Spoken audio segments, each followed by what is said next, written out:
चुनाव लगातार आपको जिला पंचायत अध्यक्ष के चुनाव की पल पल की खबर दे रहा है। अपने दर्शकों को घर बैठे एक एक मोमेंट आपको हम लोग लाइव दिखा रहे हैं, लेकिन अभी बीच में हमने एक छोटा सा ब्रेक लिया है और इस ब्रेक में हम एक बहुत ही महत्वपूर्ण शख्सियत से आपको मिलाने जा रहे हैं। हालांकि ये शख्सियत अक्सर अखबारों की सुर्खियों में, न्यूज़ चैनल की सुर्खियों में बने रहते हैं और इनकी जो सबसे बड़ी खासियत है वो ये कि इनका प्रशासन से अक्सर सीधा टकराव देखा जाता रहा है। हालांकि इनका कहना है कि ये गरीब, मजलूम और किसानों की आवाज़ को उठाने के लिए अगर प्रशासन से टकराना होता है तो निडर बेखौफ होकर आगे बढ़ते हैं। जी हाँ, और ज़िला पंचायत अध्यक्ष के चुनाव में भी इनका काफ़ी नाम पिछले दिनों सोशल मीडिया पर छाया रहा है। मैं बात कर रही हूँ भारतीय किसान यूनियन के युवा विंग के प्रदेश अध्यक्ष चौधरी दिगंबर सिंह हमारे साथ हैं। चुनाव में भाग लेने आए थे, अभी थोड़ा रेस्ट कर रहे हैं। गर्मी बहुत ज़्यादा है, टेम्परेचर काफ़ी हाई है, अपना वोट देकर आ चुके हैं और इस ब्रेक में हम इनसे कई मुद्दों पर बात कर सकते हैं। चौधरी साहब, बहुत बहुत स्वागत है आपका। बहुत बहुत धन्यवाद। अगर मैं अपने दर्शकों को आपका तारुफ कराना चाहूँ, इंट्रोडक्शन देना चाहूँ, तो आप मुझे थोड़ा सा संक्षिप्त में बता दीजिए कि इस एज में जब आज का यूथ किसान से बिल्कुल बेरुख है और जानता नहीं है, अगर हम बड़े शहरों की बात करें, तो आपके मन में ये कहाँ से आया कि आप किसानों के प्रतिनिधि बन जाए? कहाँ से आपको प्रेरणा मिली? परिवार पूरी तरह से, पिताजी किसान, गन्ने में नौकरी भी पिताजी करते थे, लेकिन पूरी तरह से किसान परिवार से मैं हूँ और किसानों के दर्द और दुखों को पहले दिन से, जब से जन्म लिया, जब से पैदा हुए, उस दिन से किसानों के दर्द को हमें झेला है, जाना है कि किस तरह से गन्ना लेकर किसान जाता है, किस तरह से वह घटोली होती है, गन्ने का पेमेंट नहीं मिलता। उसके बाद बीएससी करने के बाद एमएससी में मैं तब पढ़ रहा था। नौकरी के दौरान जब देखा मैंने अधिकारी वर्ग में नौकरी करते हुए, जब मैं नौकरी कर रहा था कि अधिकारी वर्ग के लोग किस तरह से किसानों का शोषण करते हैं, एक आंदोलन के दौरान मैंने नौकरी छोड़ दी और नौकरी छोड़ के मैं पूरी तरह से किसानों के लिए आंदोलन करने के लिए तरीके से मेरे मन में आया और तब से मैं किसान को। मतलब मुझे ये जानकर बड़ी खुशी हुई कि मैं एक वेल क्वालिफाइड यूथ किसान से बात कर रही हूँ। और अगर मैं पश्चिमी उत्तर प्रदेश की बात करूँ तो इसको शुगर बाउल कहा जाता है, बेहद इम्पोर्टेंट रोल है इसका। तो आप मुझे थोड़ा संक्षिप्त में ये बताइए कि इस इलाके के जो किसान हैं उनकी मेन प्रॉब्लम क्या है, सबसे बड़ी समस्या है क्या? इस इलाके की क्या मुख्यतः पूरे देश की ही ये समस्या है, उसी से क्षेत्र भी प्रभावित है कि इस देश के अंदर कोई कृषि नीति नहीं है। राजनीतिक दल बार बार, कभी कोई दल की सरकार रही, कभी किसी दल की सरकार रही, ये सारे दल उसके लिए जिम्मेदार हैं। कोई कृषि नीति नहीं है। आज कृषि विभाग है, लेकिन कृषि विभाग में सब्सिडी खाने के अलावा कोई दूसरा काम नहीं होता। किसान, यहाँ गन्ना बहुल क्षेत्र है, गन्ना होता है, कानून है कि 14 दिन में गन्ने का भुगतान मिलेगा, 14 दिन में गन्ने का भुगतान नहीं मिलता।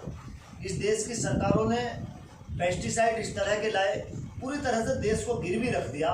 यहाँ पेस्टिसाइड और बीज इस तरह के आ गए, इस तरह के बीज और पेस्टिसाइड लाए गए जिनसे जमीन और मानव स्वास्थ्य के साथ खिलवाड़ हो ही लगातार। आज अगर बड़ा काम करने की जरूरत है, किसान को समझाने की जरूरत है, क्योंकि किसान तो अपना पेट चलाने के कारण, पेट चलाने की उसके ये है कि भाई पेट की भूख मिटे और मेरे बच्चे पढ़ लें, उस कारण वो उस लालच में पेस्टिसाइड वगैरह यूज करता है। आज सबसे ज़्यादा संकट है, अभी हम कोरोना काल से गुजरे, आज अगर सबसे ज़्यादा संकट है और किसान को अगर बचाना है, इस देश को बचाना है, तो किसान को बचाना पड़ेगा और किसान ऐसा अन्न पैदा करे जो मानव स्वास्थ्य के लिए लाभदायक है। ये हम कल्पना करते हैं, इस पर संघर्ष करने के लिए सरकार के पास इस तरह की कोई पॉलिसी नहीं है। गन्ना किसान का भुगतान नहीं मिलता समय पर, पैदावार लगातार बढ़वाने के नाम पे, नए नए बीज लाने के नाम पर मोनसेंटो एक कंपनी है, वो बीज का व्यापार करती है। मोनसेंटो, उस मोनसेंटो कंपनी का जो बजट है वो हमारे देश के बजट से 4 गुना ज़्यादा है और पूरे देश के हमारे बीच में मोनसेंटो कंपनी का कब्जा है, बायर के साथ उसका टाई है। और इस तरह के बीज आ गए कि जैसे घर में हम लौकी, तोरई, घिया वो चीज़ बोते थे, जब तक जिस कंपनी का हमने बीज बोया है उसी कंपनी का पेस्टिसाइड उस पर नहीं डालेंगे तब तक उसमें फल नहीं आएगा। ये आश्चर्य की बात है। ऐसे जेनेटिक बीज के अंदर तुम डाल दिए तो मानव स्वास्थ्य को कितना हानिकारक होगा, कितना नुकसानदेह होगा। आज सरकारें कारपोरेट के हाथों में खेल रही हैं, आज तो बहुत ज़्यादा। तो जब देश आज़ाद हुआ उस समय जो सरकारें बनती थी उनके लिए उनका लगाव देश की किसान से, देश के गरीब मजदूर से ना, आज राजनीतिक और अफसरशाही जिस तरह से करप्ट हुई है, उसके लिए सब लोगों को जागरूकता के साथ और पढ़े लिखे वर्ग को विशेष रूप से इकट्ठा होकर सारी जानकारी अधिकार संघर्ष करने की जरूरत है। लेकिन अभी आप बता रहे हैं कि मानव स्वास्थ्य के साथ साथ, लेकिन अगर तदनुसार ये देखा जाए कि इतनी बड़ी आबादी, उसको अनाज मुहैया कराना, उसको खाना मुहैया कराना, तो बिना पेस्टिसाइड्स, बिना उर्वरक, इन सारी चीज़ों के इस्तेमाल के बगैर क्या ये मुमकिन है कि इतनी बड़ी संख्या में जो जनसंख्या है उसका पेट भरा जाए? बिल्कुल ये मुमकिन है, बिल्कुल पेट भरा जा सकता है, हर हाल में भरा जा सकता है। आधुनिक जो हमारी पुरानी खेती थी, कृषि यंत्रों की जरूरत जरूर है, लेकिन उन यंत्रों के आधार पर, पुराने बीज और पुराने संस्कृति के आधार पर जो हम खेती करते थे, उसके आधार पर हम भर सकते हैं। आज अगर हम पश्चिमी उत्तर प्रदेश में आज बैठे हैं, गेहूं की बात करें, गेहूं की खरीद की सरकार भी बात करती है, मात्र 14% खरीद सरकार कर पाई, और उस 14% में भी 8% खरीद केवल हरियाणा और पंजाब की। पूरे देश के अंदर मात्र 6% खरीद है। तो कहाँ किसान का क्या भला हुआ? किसान के घर में अनाज सड़ रहा है, भला हुआ। अच्छा, अगर मैं किसान की बात करूँ तो कोई सी भी सरकार आ जाए, किसी भी दल की सरकार आ जाए, किसान की बदहाली जो की तो बनी है, लंबे अरसे से हम देख रहे हैं। अगर आपके संगठन की बात करें, भारतीय किसान यूनियन लंबे समय से है और पिछले 6-7 महीने से पूरा देश देख रहा है कि किसान यूनियन की क्या पावर है। तो अभी आपने कहा कि कोई भी सरकार नीति नहीं बनाती है, तो किसान यूनियन ने, भारतीय किसान यूनियन ने किसानों के लिए क्या किया? उन्होंने अपनी कोई नीति नहीं बनाई। इतना बड़ा संगठन, देश के हर घर में किसान मौजूद है, भारतीय किसान यूनियन का किसानों के लिए क्या है? भारतीय किसान यूनियन एक प्रेशर ग्रुप का काम करती है। हम आंदोलन के माध्यम से प्रेशर सरकारों पे बनाते हैं, और जो नीतियाँ लाती है, जैसे अभी 3 काले कानून लाई, तो हम 7 महीने से आंदोलन करते हैं। हम ये प्रेशर बना रहे हैं कि आप इन कानूनों को वापस लो, ये कानून जो है किसान के हित में नहीं।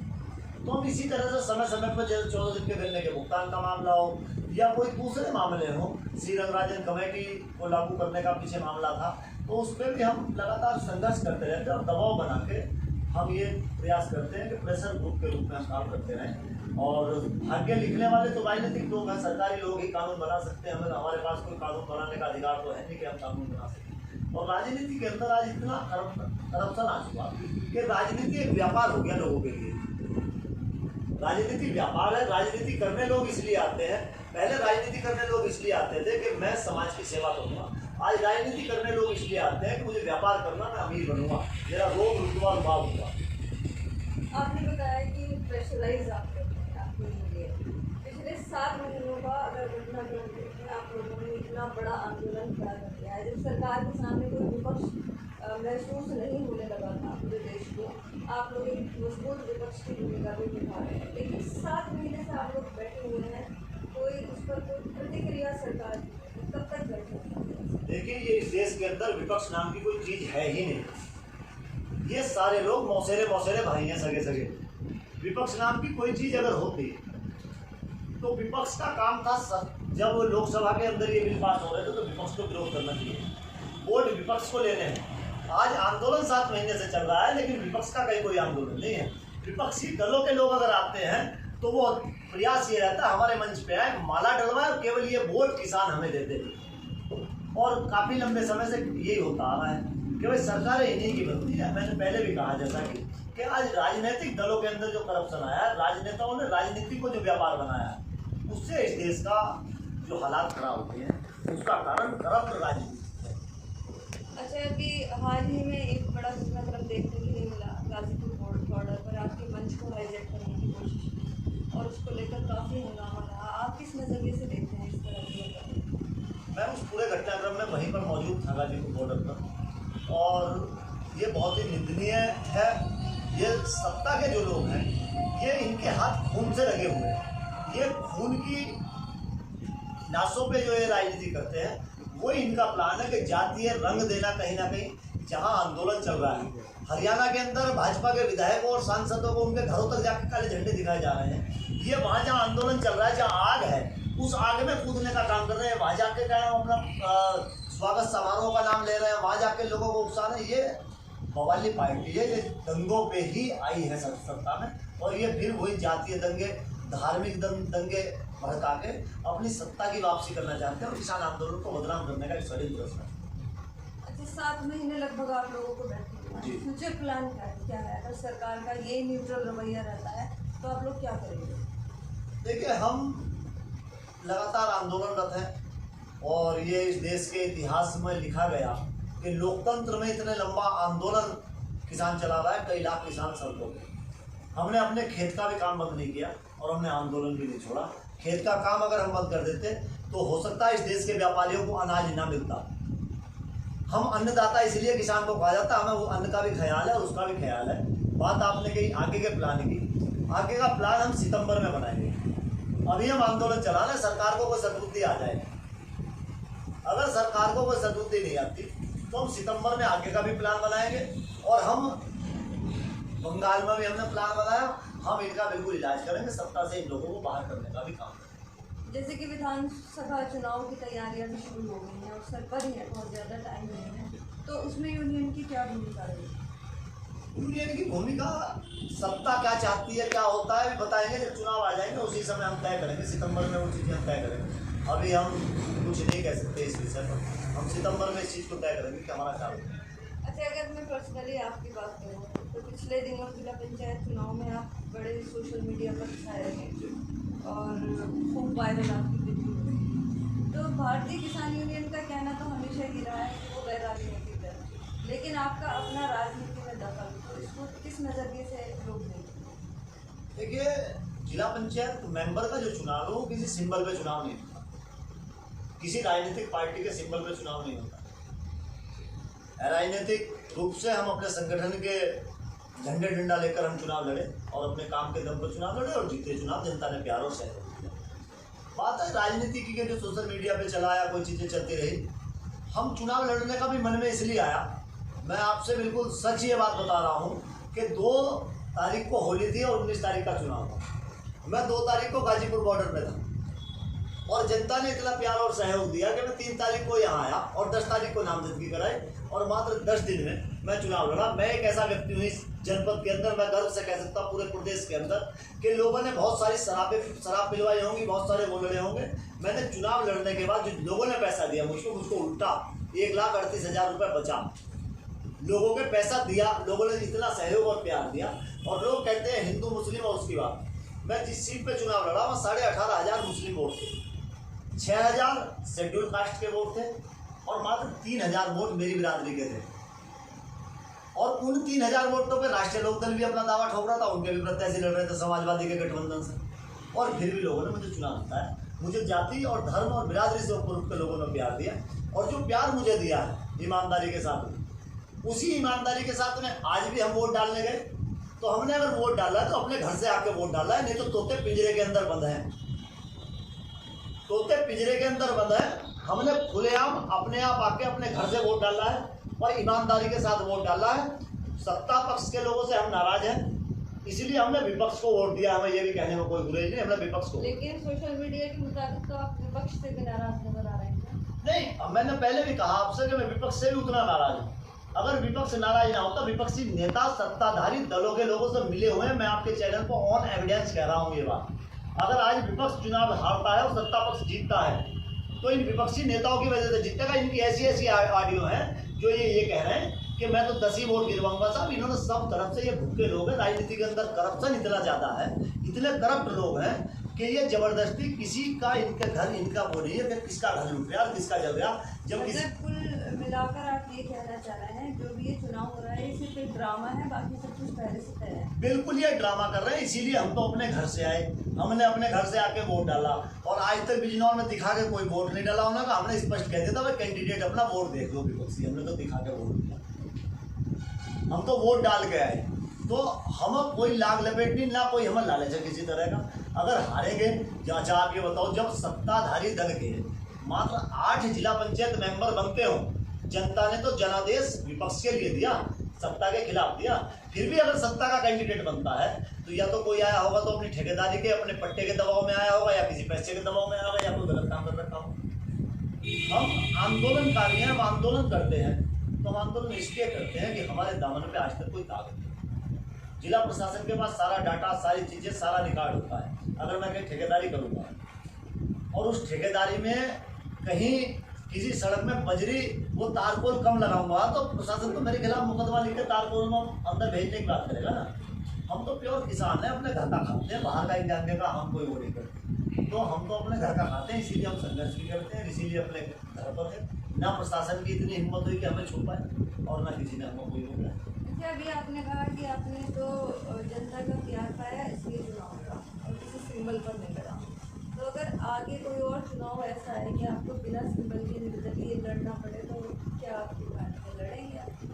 देखिए, मैं आज जो भी कुछ हूँ, जो भी मैं आज कुछ हूँ, वो मैं आदरणीय राकेश टिकैत जी के आशीर्वाद और जनता ने जो प्यार मुझको दिया, जब राकेश टिकैत जी का आशीर्वाद मुझे मिला तो तब जनता ने मुझे सहयोग किया। उसके बाद जनता ने बाद में सहयोग किया, पहले टिकैत साहब ने प्यार दिया।